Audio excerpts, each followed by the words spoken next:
Hello everyone, teaching biology में एक बार फिर हम सभी का स्वागत करते हैं और आशा करते हैं कि आप सभी ठीक होंगे। जैसा कि हमने आपको पहले ही बता चुके हैं कि क्लास 10th का हमने साइंस के ऊपर तमाम वीडियोस ले आ चुके हैं और आप देख सकते हैं वहां पे प्लेलिस्ट के अंदर मौजूद हैं। और आज जो वीडियो रहने वाला है इसमें हम बात करेंगे इंग्लिश, चाहे वो इंग्लिश ग्रामर हो, चाहे आपकी थ्योरी हो, जो कुछ भी है। आज सबसे पहले हम आपको दिखाएंगे कि जो मार्क्स डिस्ट्रीब्यूशन है, किस हिसाब से मार्क्स को डिस्ट्रीब्यूट किया गया है, और पूरा हम आपको कोशिश पूरी करेंगे ताकि आपको 100% समझ आ जाए और आप 100% जो है मार्क्स ले आए इंग्लिश के अंदर। देखिए, सबसे पहले हम देखेंगे सेक्शन ए के अंदर क्या पूछा जाएगा और क्या पूछा जा सकता है। आपके एज पर आपके सिलेबस को अगर हम देखें, आपके सिलेबस के अंदर यहाँ पे सेक्शन ए के अंदर लिखा हुआ है one scene stanza from the poems to be attempted followed by MCQs based on comprehensions, literary devices, inference, etc. from the prescribed text। जो टेक्स्ट आपकी टेक्स्ट के अंदर पोएम दी हुई है उससे आपको 5 मार्क्स के MCQs पूछे जाएंगे और MCQs जो बेस्ड होंगे वो यहाँ पे लिखा हुआ है। जैसे अगर हम बात करें, जो आपके 10th क्लास के अंदर पोएम है व्हेन यू आर ओल्ड, ये किसने लिखी हुई है? ये लिखी हुई है विलियम बटलर यीट्स ने। अब देखो क्या स्टेंजा है, किस तरह से क्वेश्चन आएगा। स्टेंजा जैसे यहाँ पे लिखा हुआ है when you are old and grey and full of sleep and nodding by the fire, take down this book and slowly read and dream of the soft look your eye had once and of their shadows deep। जैसे ये stanza लिखा हुआ है इस तरह से वहां पे स्टेंजा पूछा जाएगा। मे बी यही हो या कोई भी पोएम वो आपको पूछ सकते हैं। इसके एमसीक्यूज जो बनते हैं, जैसे यहां पे पहला एमसीक्यूज क्या क्या पूछा गया है, what is the speaker instructing the listener to do when they are old. बताइएगा, यहां पे कहता है जो स्पीकर है ये क्या इंस्ट्रक्ट कर रहा है लिसनर को, क्या करना है जब ये बूढ़े हो जाएंगे। तो देखो यहाँ पे अगर हम बात करें, लिखा है when you are old and grey and full of sleep. तो यहाँ पे लिखा है नीचे and nodding by the fire take down this book, लिखा है ना।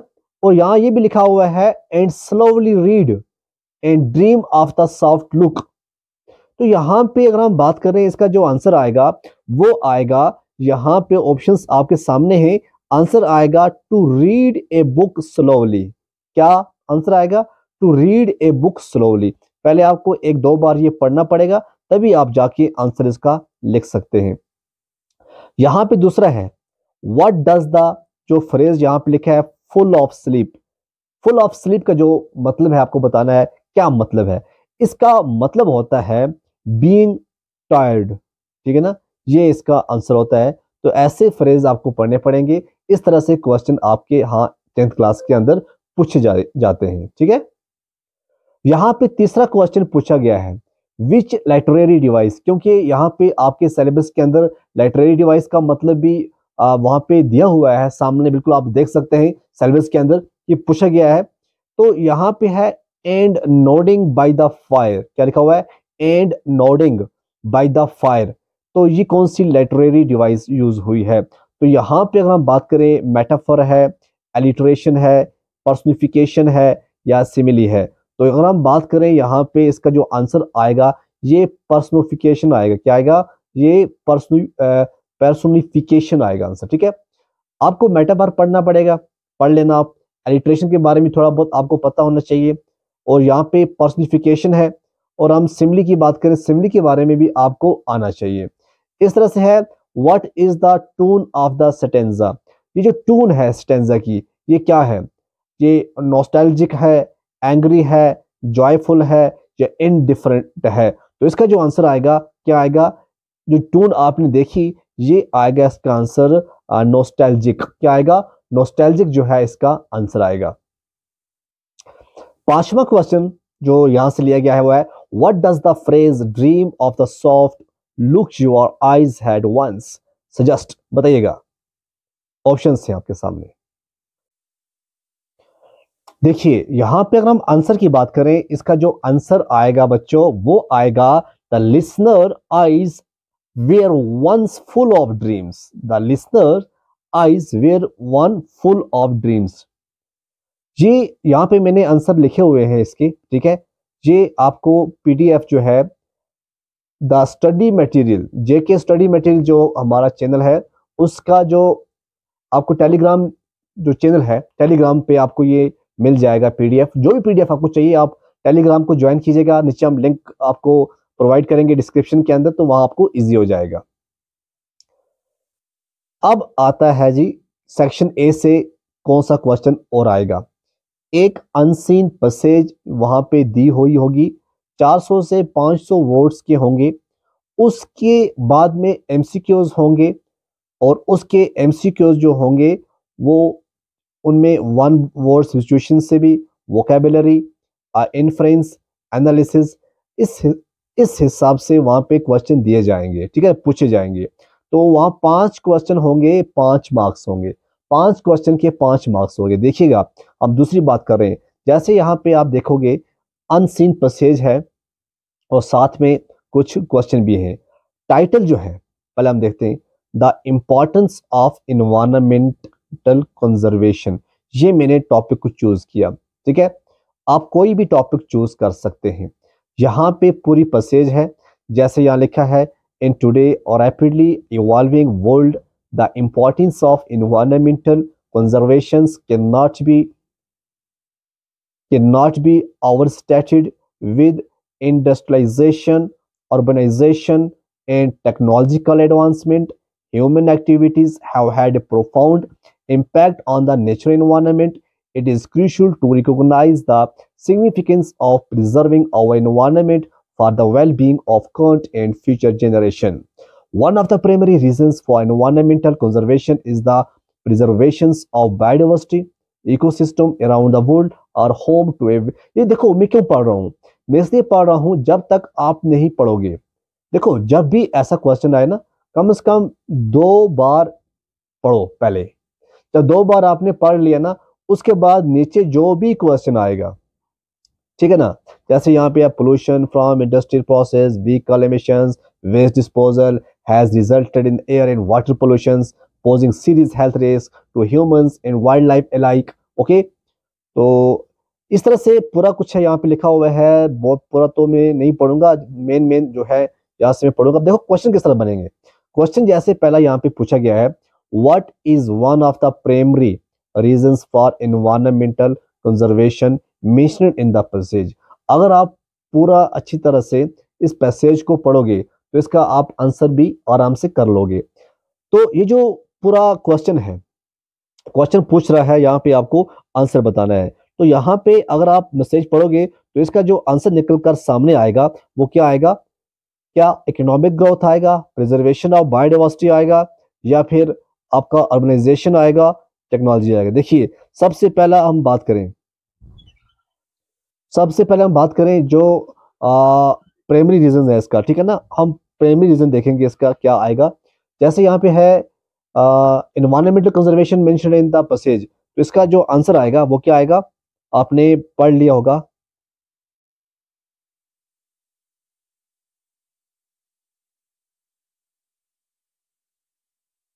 देखिए यहाँ पे इसका आंसर आएगा प्रिजर्वेशन ऑफ बायोडाइवर्सिटी। क्या आएगा, प्रिजर्वेशन ऑफ बायोडाइवर्सिटी जो है इसका आंसर आएगा। उसके बाद जैसे दूसरा क्वेश्चन यहाँ पे है, which human activities have led to a decline in biodiversity. इसका ऑप्शंस आपके सामने है, आंसर इसका आएगा पोल्यूशन एंड हैबिटेट डिस्ट्रक्शन। क्या आएगा, पोल्यूशन एंड हैबिटेट डिस्ट्रक्शन इसका आंसर आएगा। How can environmental conservation contribute to public health, इसका आंसर आएगा by reducing air and water pollution, by reducing air and water pollution. नीचे में पीडीएफ आपको link provide करूंगा, आप वहां जब पढ़ोगे तो इसका आंसर आपको इजी हो जाएगा और समझ आ जाएगा कि किस तरह से एग्जामिनर क्वेश्चन जो है पूछेगा। What economic advantage does environmental conservation effort क्या है? इसका जो आंसर आएगा वो आएगा enhance ecosystem service, enhance ecosystem services.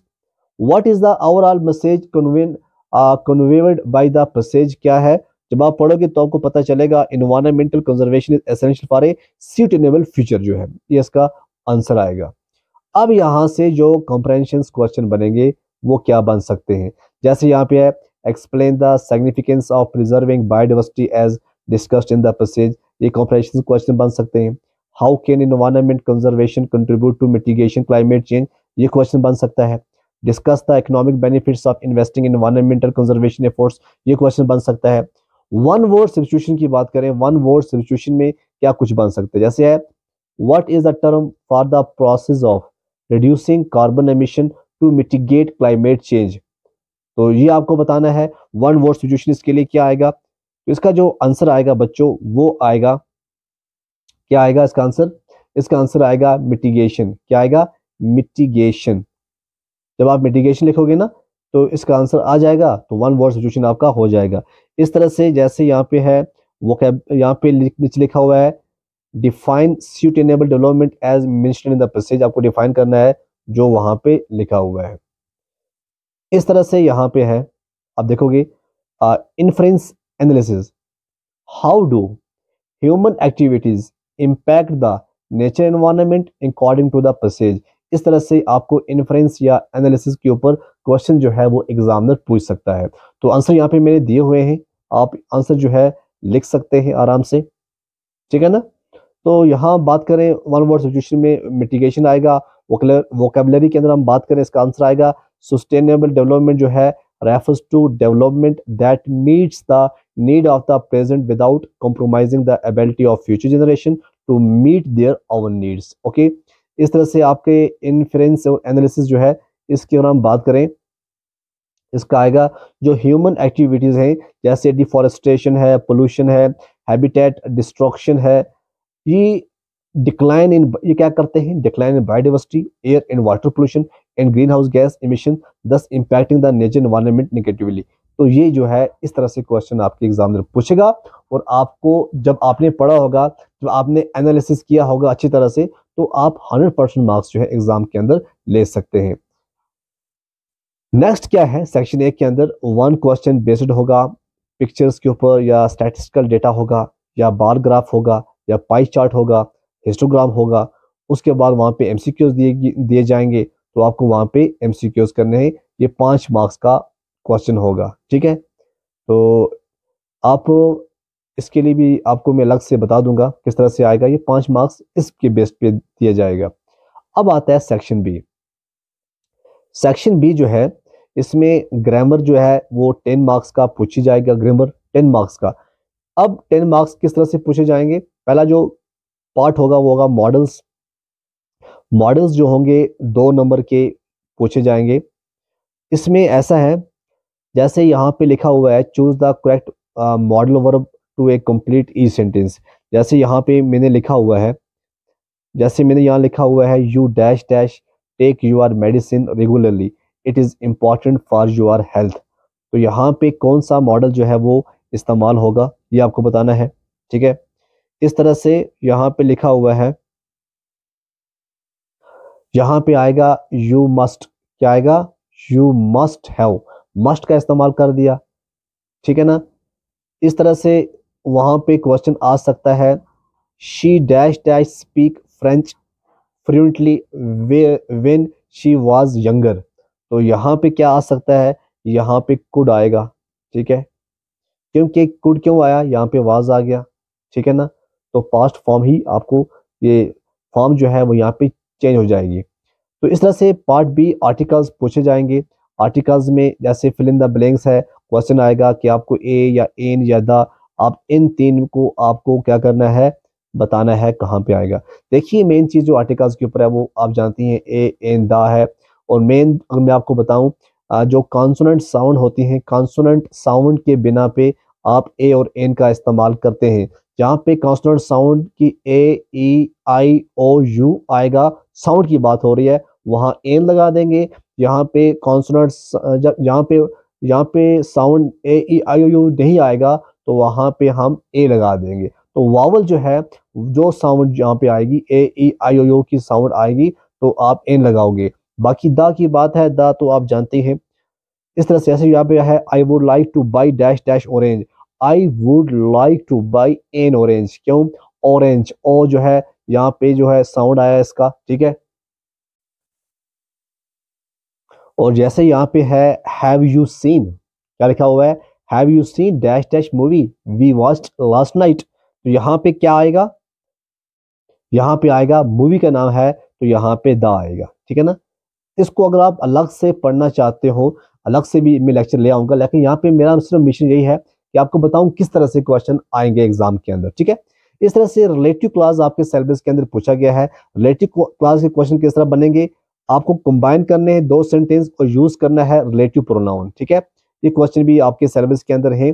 जैसे यहाँ पे John lost his wallet, he was at the airport.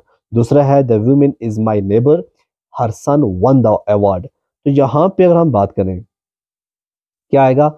John, John देखो यहां हम लिखेंगे John who was at the airport lost his wallet, ठीक है। इस तरह है the women is my neighbour, her son won the award. यहां पे आएगा the women whose son won the award is my neighbour. क्या आएगा? द वुमेन, यहां तक क्लियर है? द वुमेन आएगा whose son won the award is my neighbour.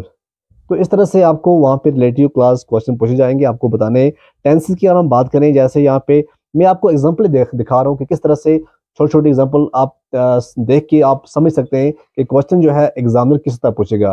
जैसे यहाँ हम बात कर रहे हैं, पहला आएगा by the time she arrives we dash dash finish dinner. तो यहाँ पे अगर हम बात करें, टेंस की बात करें, तो यहाँ पे क्या आएगा? Will have finished. By the time she arrives we dinner जो है यहाँ पे लिखा हुआ है, आपको करेक्ट टेंस लिखना हुआ है। करेक्ट टेंस के अंदर क्या आएगा? यहाँ पे विल हैव फिनिश्ड। क्या आएगा? Will have finished.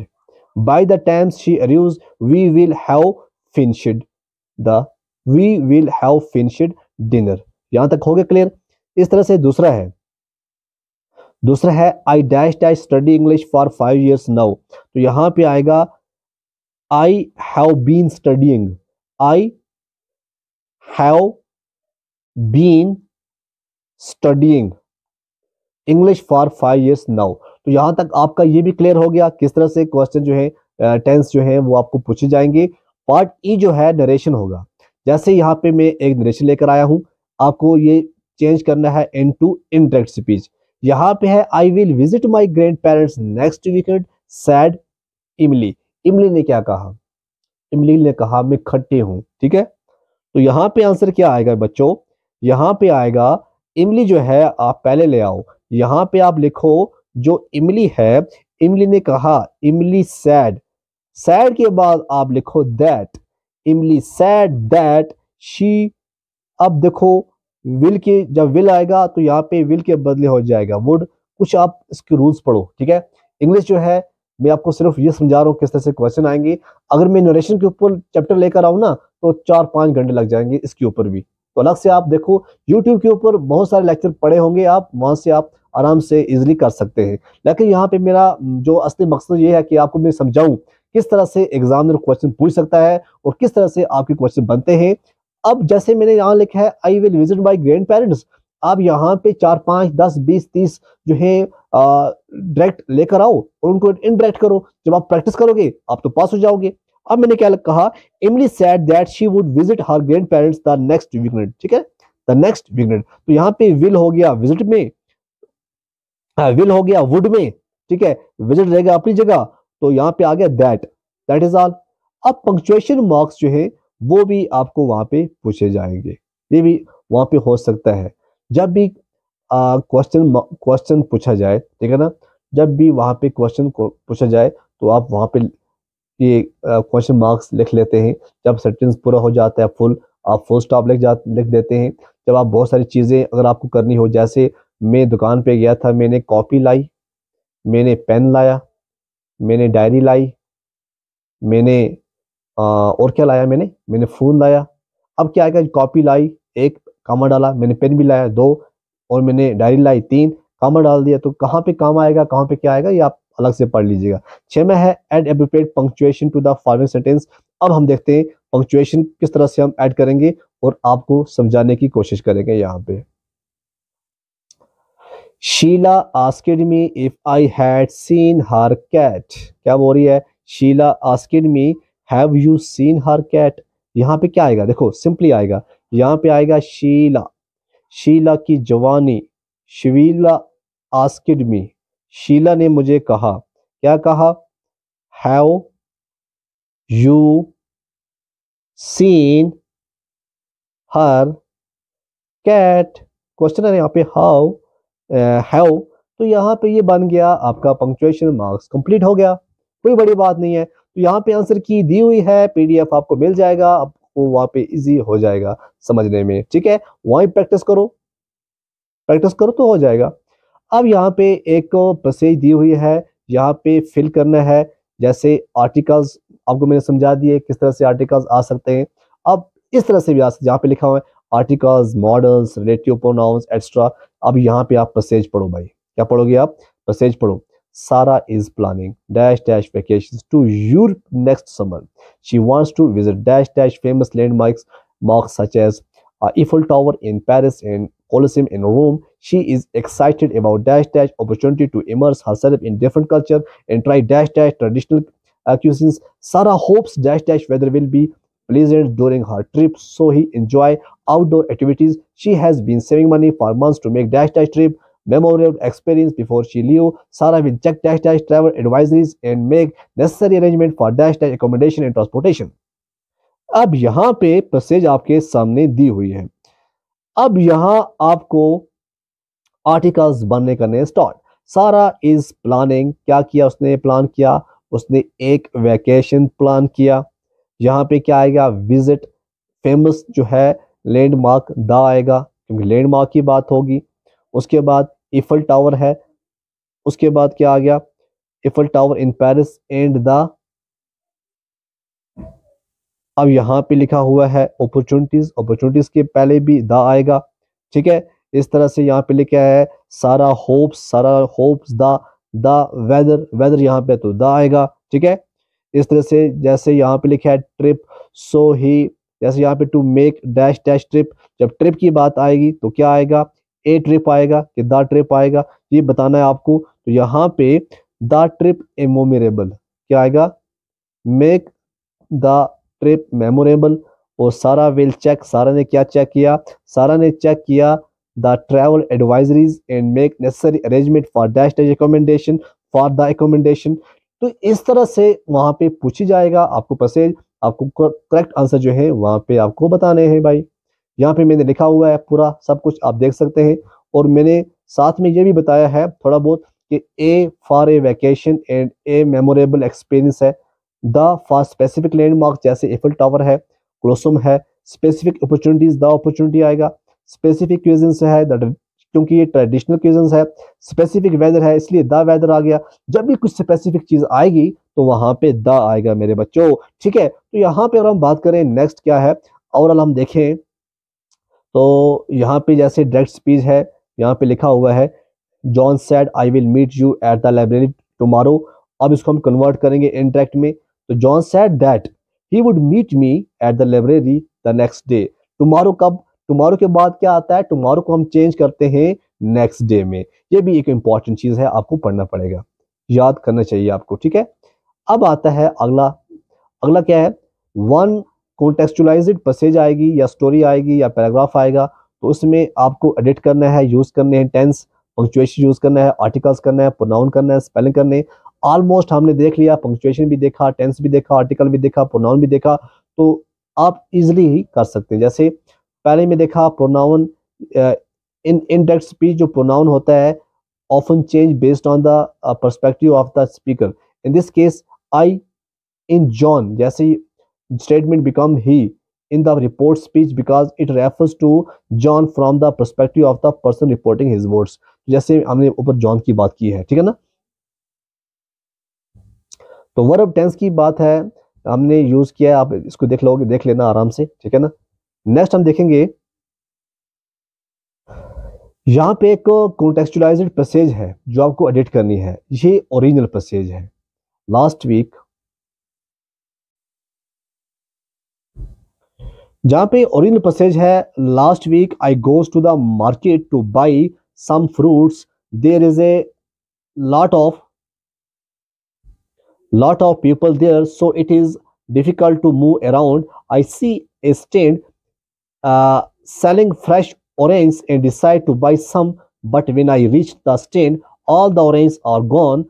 I feel disappointed and decide to go to another shop instead. As I walk away, I notice a small grocery store across the street. Inside, I find a variety of fruits, including apples, bananas. I decide to buy some apples instead and then goes home. That is all. अब इसको हमने edit किया है।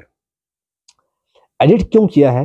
Last week I went to the market, ऊपर आप थोड़ा देखिएगा, last week I goes to the market नहीं आएगा, जब लास्ट वीक चला गया भाई तो अब गोज नहीं आएगा, अब वेंट आ जाएगा, ठीक है। To buy some fruits, to the market to buy some fruits, ठीक है।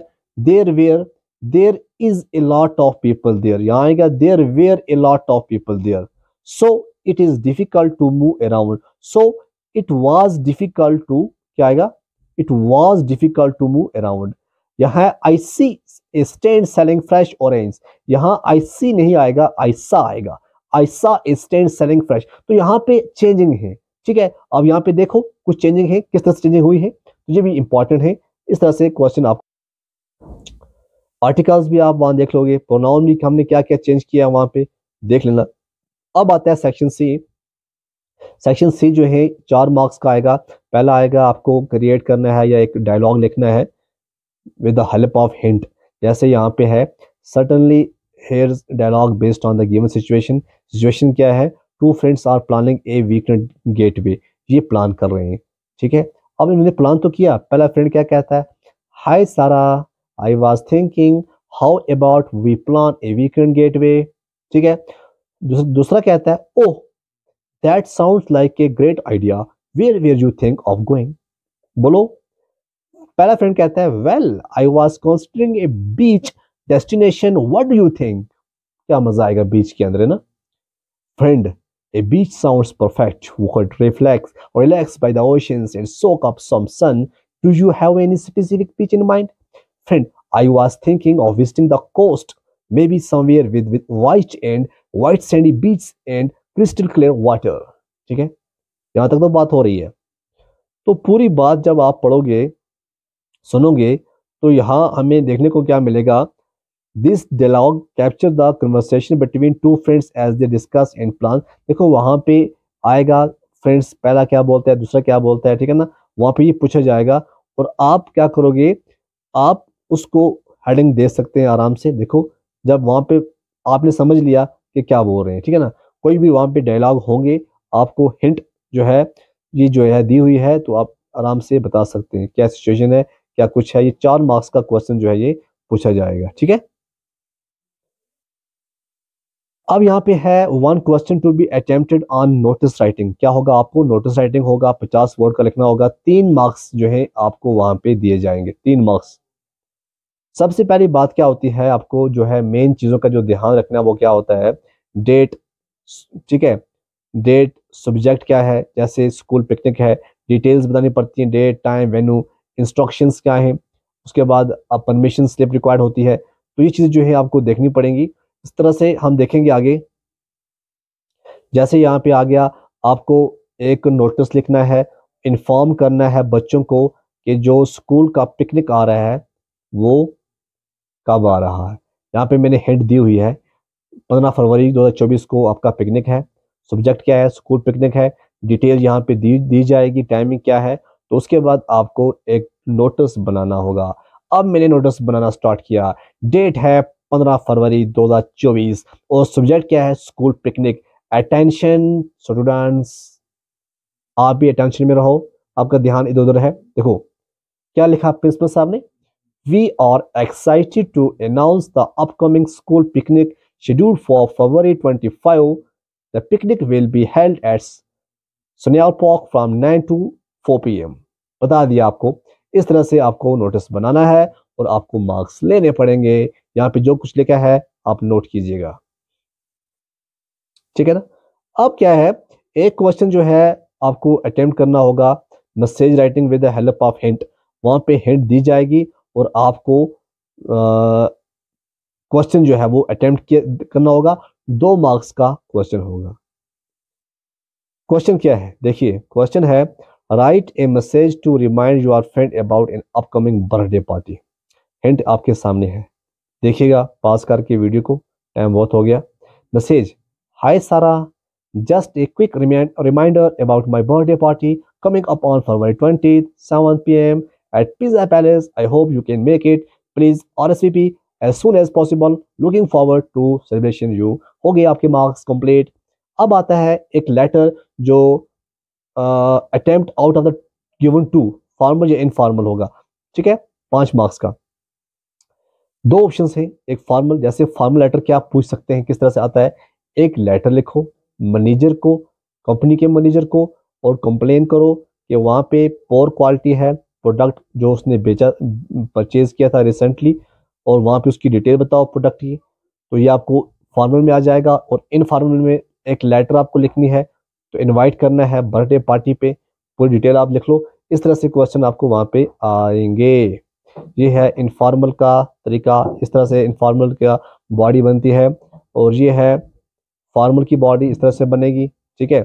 उसके बाद आपके 5 मार्क्स आएंगे, 1 speech articles paragraph to be attempted on a given topic out of 2 the hint words will be given. तो यहाँ पे 5 मार्क्स का होगा।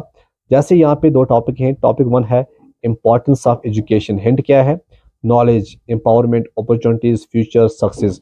टॉपिक दूसरा है impact of technology on society, hint क्या है, productivity, innovations, communications, efficiency, challenge. अब हम देखते हैं पैराग्राफ नीचे। In today or rapidly evolving world, education play a vital role in shaping individuals and societies। देखता हूँ कि आवाज भी आ रही है या नहीं आ रही है। It serves as the sky to unlocking knowledge, empowering individuals to reach their full of potential। Education opens doors to multi, ये जो लिखा हुआ है, ठीक है ना।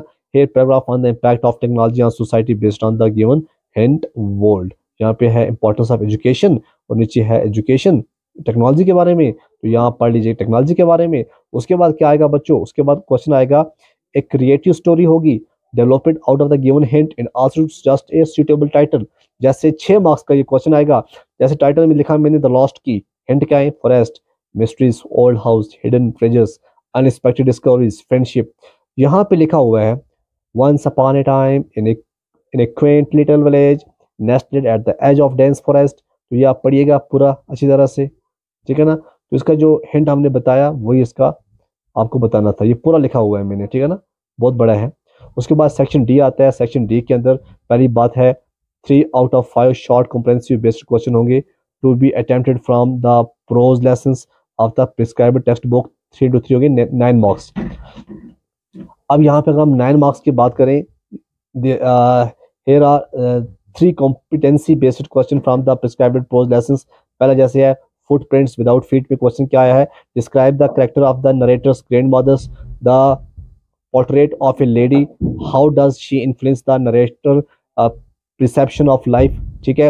इस तरह से दूसरा है analyse the theme of resilience and perseverance in the making of a scientist by Robert W Peterson. तीसरा है discuss the significance of the invisible man in the story footprints without feet by.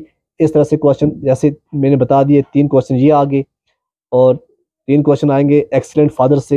Explain the relation between the narrator and his father in the story in excellent father by Judajit Sarkar. Discuss the importance of empathy and understanding in the story in excellent father. Explore the theme of sacrifice and selflessness in the extent of father। इस तरह से है long walk to freedom. Question 3 आएंगे, हो गए ना, 3 3 3 9। तो question क्या आएंगे आप देख सकते हैं, इस तरह से क्वेश्चन एग्जामिनर जो है पूछ सकते हैं। अब आता है 3 out of 5 short competency based question होंगे based on theme, central idea, literary device to be attempted from the poem excluding the one given जो है इसमें है। जैसे 3 9 मार्क्स, 9 मार्क्स जो है आएंगे। जैसे फ्रॉम प्रेयर से मैंने 3 क्वेश्चन यहाँ पे लिखे हुए हैं, ठीक है, पास करके आप पढ़ सकते हैं प्रेयर से। जैसे फ्रॉम मैराकल से क्वेश्चन मैंने 3 लिखे हुए हैं, हो गए 3 3 3 और 3। और लास्ट पे क्या आएगा, 1 आउट ऑफ, जैसे लास्ट क्या है, 1 out of 3 long answer competence based question to be attempted based on the character, scenes, theme, plot, situation. ये 6 मार्क्स के होंगे, ठीक है। एक एक मार्क्स का होंगे, 6 क्वेश्चन होंगे तो 6 आपको आ जाएंगे। जैसे यहाँ पे है long answer competency based question based on the short story the necklace, ठीक है, बाई गॉयडे न्यूपर्सेंट, ठीक है ना। यहाँ पे क्या है, यहाँ पे लिखा हुआ है out of 3 long answer competence based question to be attempted based on character, scene and from the short stories, ठीक है ना। तो यहाँ पे आप देखो 6 मार्क्स के आएंगे, 1 into 6। क्वेश्चन क्या है, in the story the necklace discuss the theme of deception and its consequences, analyse the character of Madame Loisel and how are her action lead to her downfall. Explore करना है the irony in the story ending and its significance in conveying the author's message about the pursuit of material wealth। जैसे यहाँ पे लिखा है, this question require you delve into the centre theme of deceptions. Focus करना है on madam लोजल्स character के ऊपर और उसके रोल के ऊपर। You will need to analyse her motivations, actions and the consequence of her choices while also considering the irony present in the story। तो ये चीज़ें जो है आपको ध्यान में रखनी होंगी। अब long answer competency based question जो है हम बात करें, जैसे बोहली, बोहली से क्वेश्चन क्या आ सकता है, discuss the theme of misunderstanding and miss communication in Anton Chekhov play the proposal. How do the character inability to affect communicate lead to humorous situation in conflict throughout the play। Provide example from the text to support। ठीक है, अब यहाँ पे question जो है बताना आपको, देखना है इस तरह से क्वेश्चन आएगा आपको। बोहोली भी हो गया, वो भी हो गया, द सर्वेंट भी हो गया। अब देखो द सर्वेंट की बात करें, सर्वेंट में क्या आ सकता है, discuss the theme of social hierarchy and its impact on the character. ये भी बड़ा इंपॉर्टेंट है। The servant, how does the author use irony to highlight the disparities between the upper and lower classes। Provide example from the story to support your answer। ये जो question है ये require करता है student to delve into the theme of social hierarchy depicted in the short story the servant and analyze the how it influence the character interactions and experiences। तो ये चीज़ें आपको देखनी पड़ेंगी। उसके बाद आएंगे जी जैसे हॉर्स, आपके सिलेबस के अंदर हॉर्स हायर ऑर्डर थिंकिंग स्किल्स के ऊपर जो क्वेश्चन बनते हैं वो आएंगे। जैसे यहाँ बात करें फुटप्रिंट्स विदाउट फीट में कौन से हार्ड क्वेश्चन बनते हैं, एनालाइज करना पड़ेगा आपको the symbolism of the invisible man in H.G. Wells footprint without feet। How does his invisible serve as a metaphor for societal invisibility। ये है हार्ड क्वेश्चन। इस तरह से सेकंड हार्ड क्वेश्चन ये है, compare and contrast the character of Griffins from the Invisible Man and the narrator grandmother from the Portrait of Lady। How do their experience reflect different forms of societal isolation। ठीक है, इस तरह से evaluate the significance of the twist ending in the story of footprints without feet। तो ये hard question मैंने बताया किसको, किससे, फुट विदाउट फीट। अब है प्रपोजल, प्रपोजल से जो हार्ड क्वेश्चन बनते हैं वो क्या है, examine the theme of social class and it's portrayal in Anton Chekhov the proposal। How do the character attitude towards wealth and status influence their interactions and decision। दूसरा है evaluate the effectiveness of a Chekhov use of dramatic irony in the proposal। How does irony contribute to the humor and satire of the play। Prayer की बात करें, prayer से क्या hard question आएंगे ये आप देख लेना। Explore the theme of spirituality in Carol and डोफी, आप पढ़ो, पास करके देख लो। ठीक है, लास्ट है द सर्वेंट, सर्वेंट से क्या आएगा, discuss the theme of social inequality the servant by Saki. how do the character attitude towards class and status shapes their interactions and decisions, evaluate the use of irony, the servant, how does psyche use irony। तो ये कुछ hard question थे। तो इस तरह से आपका जो पैटर्न रहने वाला है, इस तरह से आपके इंग्लिश में क्वेश्चन आएंगे। इसी को आप प्रिंट कीजिएगा और प्रैक्टिस कीजिएगा बहुत ज़्यादा। और जो भी इस तरह से आपको क्वेश्चन बनते हैं, मिलते हैं, तो आप कीजिएगा, इंशाल्लाह आपको 100% मार्क्स मिलेंगे। नेक्स्ट वीडियो में हम मिलेंगे आपके साथ। वो जो वीडियो होगा वो होगा सोशल साइंस के ऊपर, एसटी के ऊपर। आई होप आप वीडियो को लाइक करेंगे, चैनल को सब्सक्राइब करेंगे और